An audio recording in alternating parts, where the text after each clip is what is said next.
en el barrio de San Nicolás, un barrio muy poco nombrado, pero cuyo nombre legal es San Nicolás. Y no vamos a hablar del barrio en sí o del Colón en sí, sino del personaje que con su visita nos va a permitir ver todo un Buenos Aires del pasado y también del presente.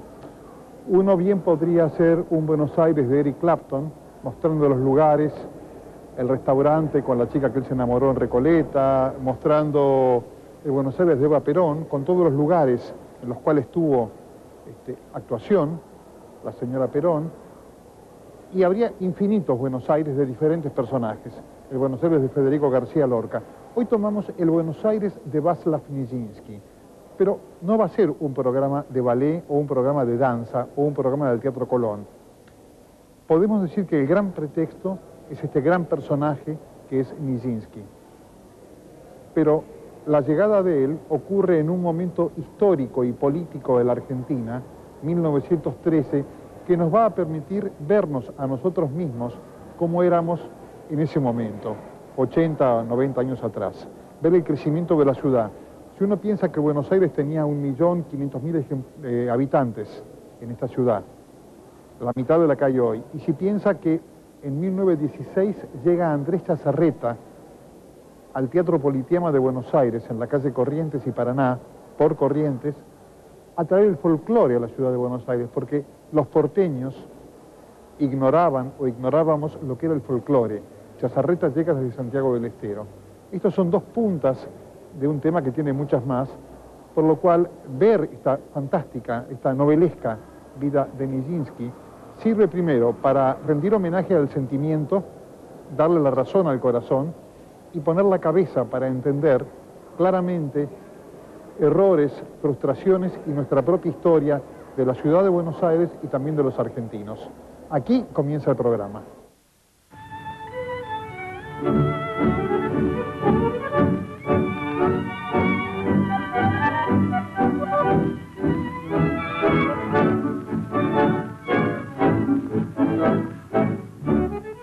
La ciudad de Buenos Aires tenía en 1913 una población de 1,5 millones de habitantes. Fue el momento, entre 1905 y 1913, en que hubo el mayor caudal de inmigrantes. Presidente de la Nación era Roque Sáenz Peña e intendente de la ciudad de Buenos Aires, Joaquín de Anchorena.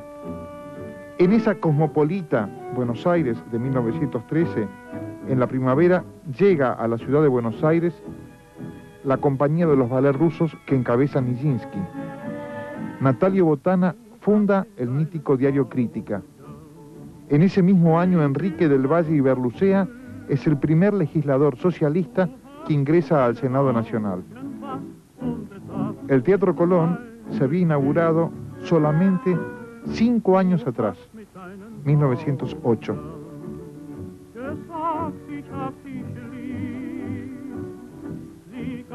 Mir die Antwort, die dein Mund mir schuldig blieb. Ihre dunklen Sterne zeigten Weg mir. El 15 de agosto de 1913 partía desde Francia hacia Buenos Aires la compañía de los ballets rusos de Diaghilev, sin su responsable. Diaghilev tenía miedo de viajar en barco, pero sí con su figura principal, Václav Nijinsky. Lo hacen a bordo del vapor de bandera inglesa Avon, y el elenco llega a esta ciudad de Buenos Aires, ciudad en la cual Nijinsky habría de tener, tanto en 1913 como en 1917, muchos episodios importantes de su vida vinculados con la Argentina y con Buenos Aires. En el primer viaje, Nijinsky se vincula en el barco con un argentino de apellido Chávez, que estaba vinculado a las míticas tiendas desaparecidas hoy día, Gatti Chávez, que estuvieron emplazadas en la calle Florida. A partir de la familia Chávez se vincula también con el tango y entra a vincularse con Buenos Aires. La pareja de Rómulo de Pulski y de Nijinsky se comprometen en Río de Janeiro al llegar con el barco el 1 de septiembre de 1913.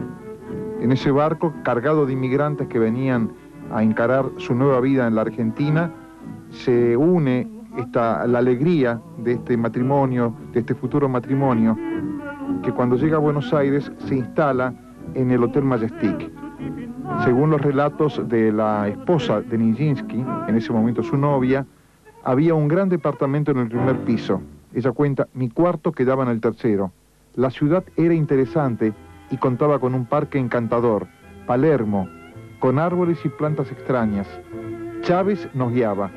Buenos Aires era una mezcla de París, Madrid y Bruselas. En ella existían palacios, construcciones, árboles y plantas de rara belleza. Después nos encontramos a Nijinsky, que ya había examinado el Teatro Colón, la ópera de Buenos Aires, la mayor ópera del mundo.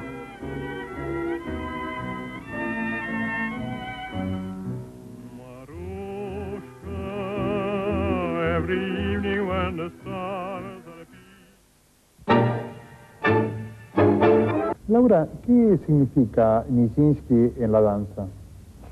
En primer lugar, Nijinsky aparece como el primer gran bailarín masculino de este siglo, después de 100 años de supremacía femenina en el escenario, que fue todo el periodo del ballet romántico, del reinado de las mujeres, la Taglioni, la Esler.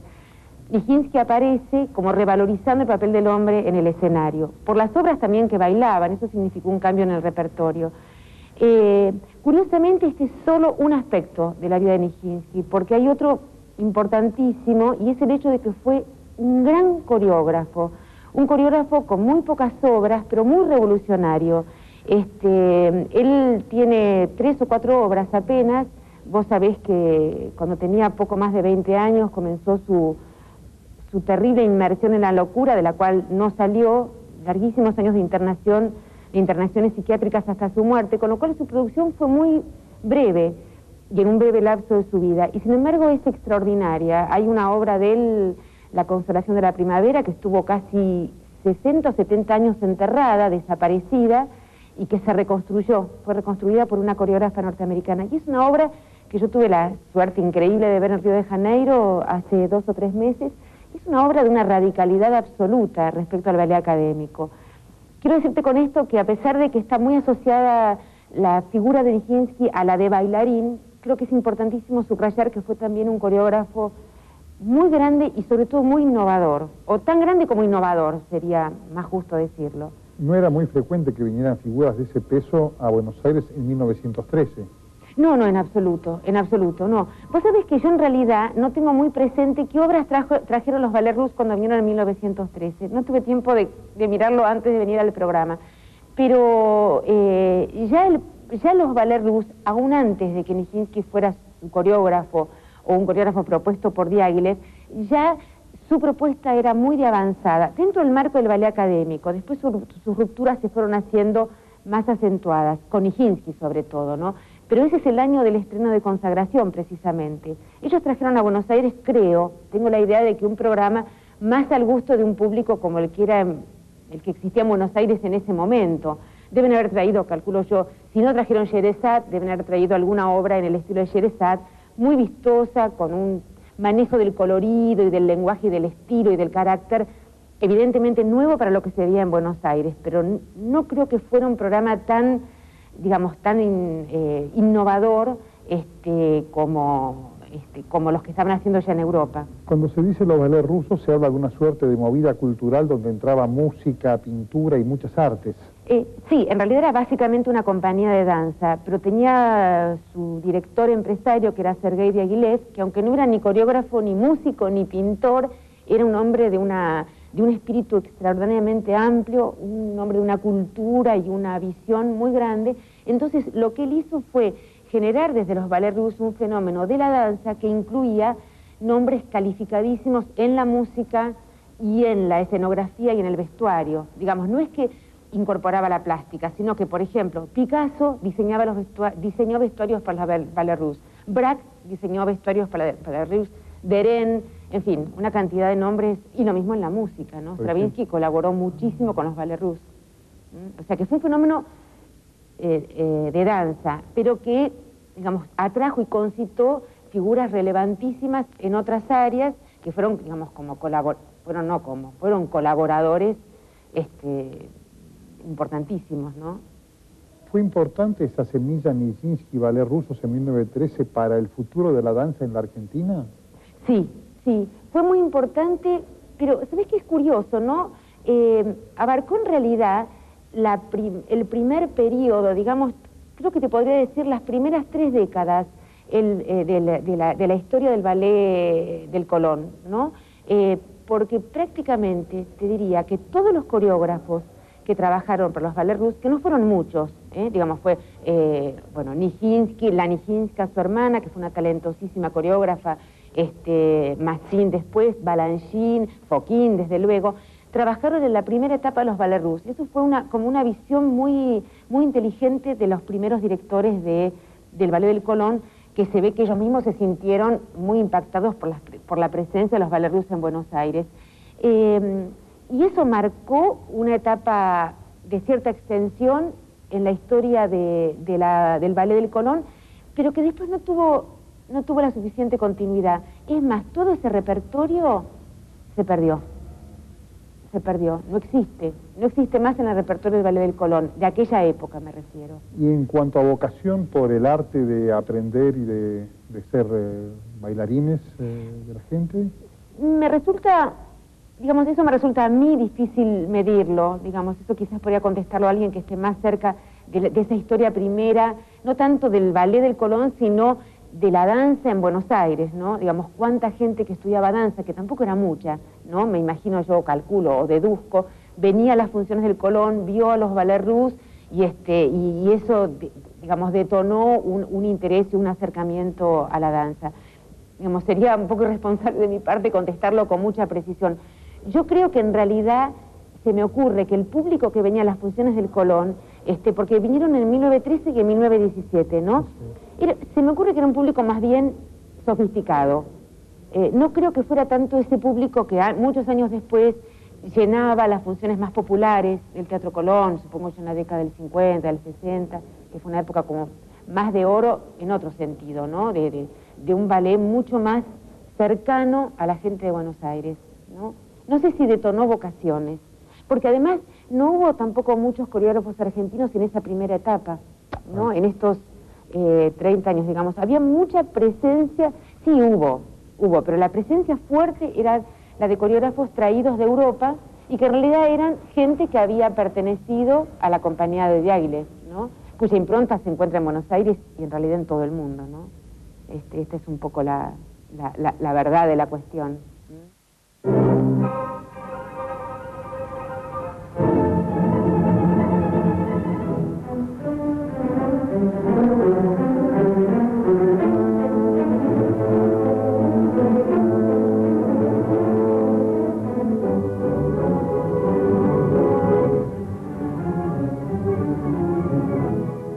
¿Qué habrá significado en 1913 y en 1917 cuando vino Václav Nijinsky a Buenos Aires, en ese momento? ¿Qué pensás vos? ¿Qué reflexión haces?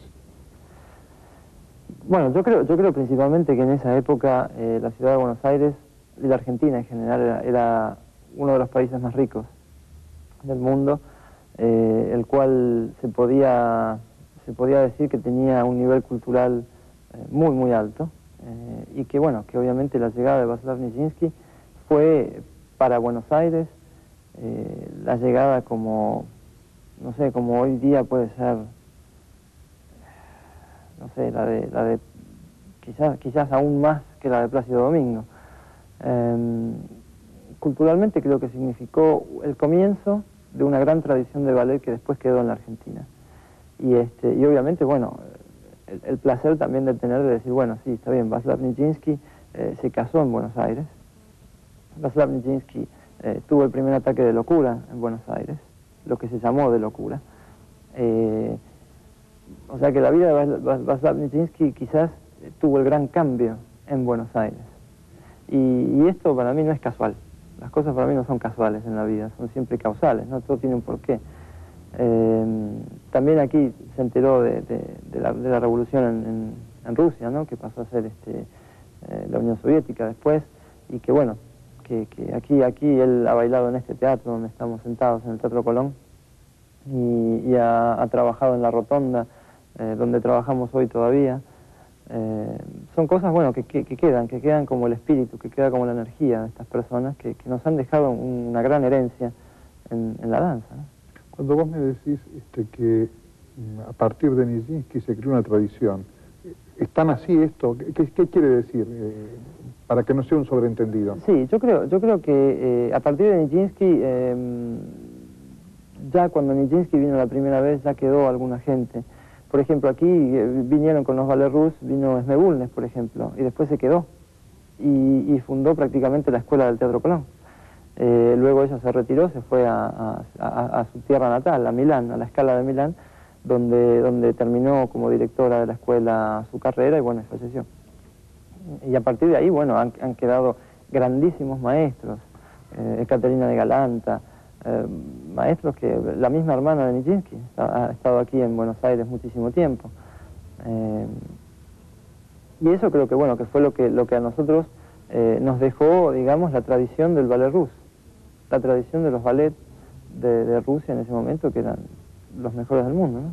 Era la vanguardia en ese momento. Era la vanguardia, sí, era la vanguardia, era lo que se llamaba moderno, ¿no? O sea, estamos hablando que Nijinsky no solo hizo una revolución por cómo bailaba el espectro de la rosa, por cómo bailaba otras cosas, pero sí también como coreógrafo, ¿no? Él empezó a hacer coreografías como por ejemplo la siesta de un fauno,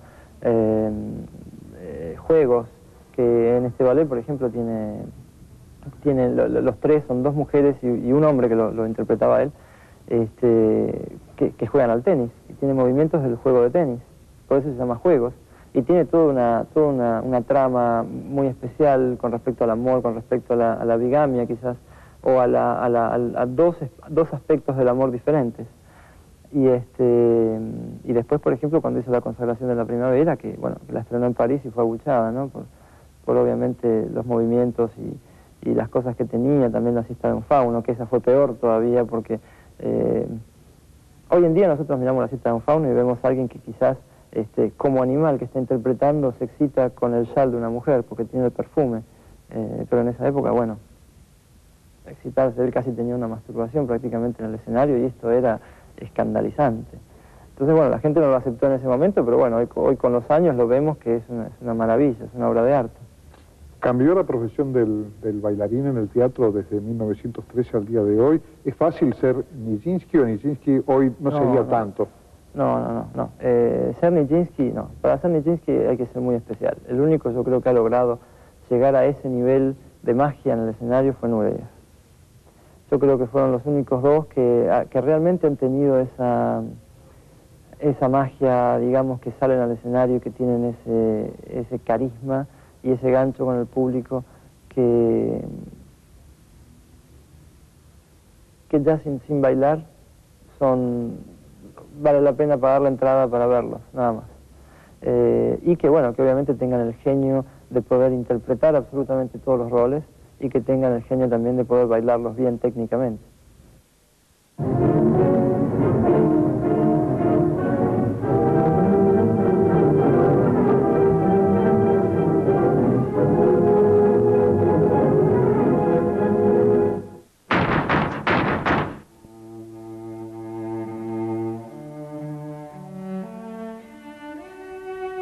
La boda tuvo intensas idas y venidas. Una súbdita austriaca y un ruso necesitaban documentación en regla. Según Rómola, la primera vez que las embajadas de Argentina tuvieron algo que hacer fue con el casamiento de ellos. La iglesia de San Miguel, cuenta Rómola, era la preferida para todos los casamientos elegantes de Buenos Aires. Los casó el padre Carlos Sosa Lavalle, y la partida de casamiento religioso la firmaba en ese momento un joven sacerdote, el padre Miguel de Andrea, posteriormente un destacado y progresista religioso. El templo de San Miguel en sí es un lugar muy singular de la ciudad. En él persisten todavía los rastros del que fue el primer cementerio de carenciados que tuvo la ciudad en los años 1700. En él está entronizada la imagen de Nuestra Señora de los Remedios y en su atrio hubo episodios de las invasiones inglesas. Allí un inglés, por ejemplo, llamado Miguel Jaimes, fue alcanzado por el fuego. Le curaron las heridas, se quedó con la familia que lo protegió. El inglés se casó aquí en Buenos Aires.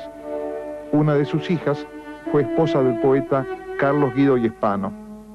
Según dice la tradición, el joven inglés era hijo del rey Jorge IV de Inglaterra, parentesco sobre el cual siempre fue muy reservado. Este templo de San Miguel tiene muchos atractivos históricos y arquitectónicos. En su frente hay una imagen del santo y una frase en latín que ruega al arcángel que nos defienda en la batalla del vivir.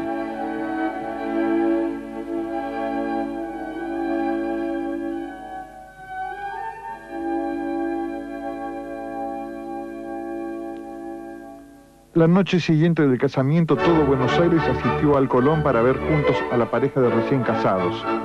El repertorio incluía La siesta de un fauno, Sherezade, El lago de los cisnes. Nijinsky, que llamaba a Rómola mi mujer, le pidió que compartiera con él su departamento del Hotel Majestic. Lo curioso, lo sorprendente, es que el Hotel Majestic y sus fantasmas sobreviven en el Buenos Aires de hoy.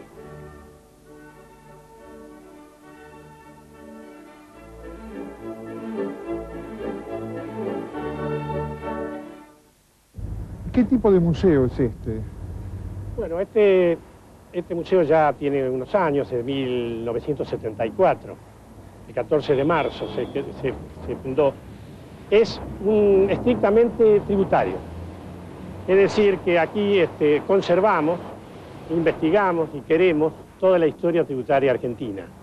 Acá conservamos, cuidamos y queremos toda la historia de nuestro país a través del impuesto. Dentro de lo rígido o antipático que puede producir ante lo masivo de la comunidad el tema del impuesto, tiene un sector lleno de nostalgia y de aspectos a un pedacito de la ciudad de Buenos Aires. Sí, es posiblemente el que más, digamos, gancho tiene con el que llega al contribuyente.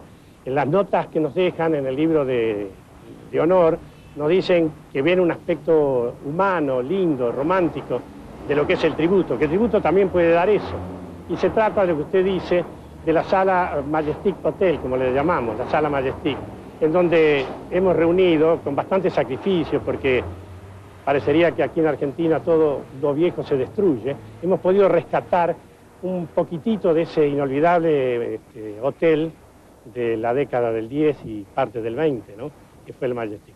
Se inauguró exactamente, para ocasión de la fiesta del centenario, el viernes 13 de mayo de 1910 a las 17 horas.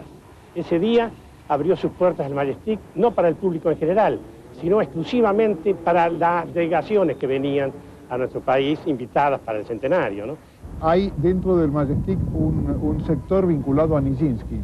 Sí, para nosotros, tal vez por sus características románticas, Nijinsky fue el visitante, ¿no?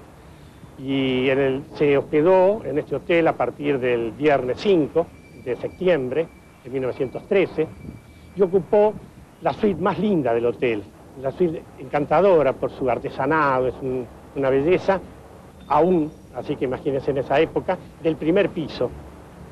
Era una suite, la más importante de todo el edificio. Él la ocupó. Y el ballet russe se dispersó entre el segundo y tercer piso. En el tercer piso justamente estaba la que después fue la esposa, que se casó el 10 de septiembre, ¿no? Con Rómula de Pulci. Y llevándose por la imaginación, ahí en ese piso, en el tercero, había una sala de música, que yo le llamo la sala champán, porque era todo con cortinados y alfombrados de color champán, con un piano cabó. Y yo soltar mi imaginación y digo que es muy posible que ahí estuvieran los dos, tal vez tocando los compases de alguna romanza, de algún vals, ¿no? Enamorados.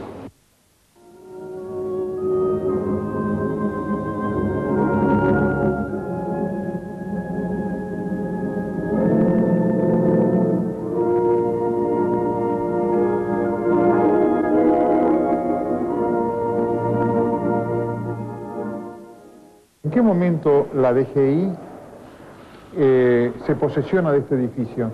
Bueno, la DGI toma posesión del edificio En el año 31, en 1931. ¿Hay historias misteriosas o secretas en la trayectoria de este edificio? Bueno, hay historias hay pasadas de boca en boca, o sea, de gente que trabaja en la actualidad en el edificio y ha dicho ver y oír cosas. Se cuenta, por ejemplo, que ven una bailarina de pelo muy largo bajando las escaleras que van del tercero al segundo, que en realidad serían del segundo al primero, porque el piso anterior a este, el de más abajo, sería el entrepiso, lo que en la actualidad consideramos primer piso. Después hay quien habla de oír una máquina de escribir por las noches, cuando toda la casa está en calma, cuando no quedan nada más que los serenos. Hablan de que escuchan que se golpean puertas, que se abren y cierran puertas. Inclusive hubo una persona que se dedicaba a la limpieza y una mañana, a las 6 de la mañana en invierno, fue al 6º piso a encender las luces para empezar la limpieza y dice que sintió que alguien respiraba en su oído. Se fue, nunca más volvió.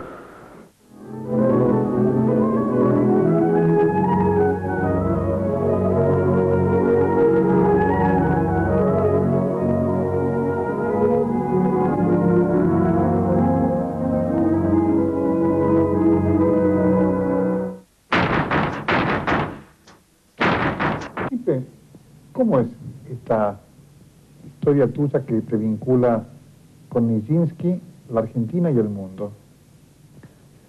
Todo empezó por una casualidad. Fue en el Teatro Colón, ahí en el año 88. Fui a ver un espectáculo de Julio Boca, El Lago de los Cisnes. Llegué tarde. Ya estaba la luz baja en el teatro. Un acomodador me llevó hasta la fila 6, mi asiento era 159, y cuando me voy a sentar, hay alguien en la silla, en la butaca, y esa persona me toma de la mano y cuando se abre el telón, me mira, dice, sí, Pellinikowski. Le digo, me parece que sos Jorge Donizetti. Y durante todo el primer acto del Lago de los Cisnes, nos quedamos así tomados de la mano. Cuando terminó El Lago de los Cisnes, el primer acto, me dijo, no me vas a creer, pero siempre soñé que algún día yo iba a hacer un espectáculo con vos. Y yo lo tomé como un halago de un señor europeo. Le dije, mira Jorge, cuando vos decidas yo dejo todo y me voy con vos. Y esa noche sobre la entrada del Teatro Colón, sacó la suya, la dio vuelta, me pidió el teléfono y poco tiempo después, cuando fue el estreno mundial de la obra en el Teatro Coliseo, recibí un gran ramo de rosas blancas con una cajita que era de él porque se la había elogiado en Lausanne, en su casa, y cuando abro la cajita de madera, adentro está la entrada de la fila 6, asiento 159, y del otro lado mi número de teléfono y debajo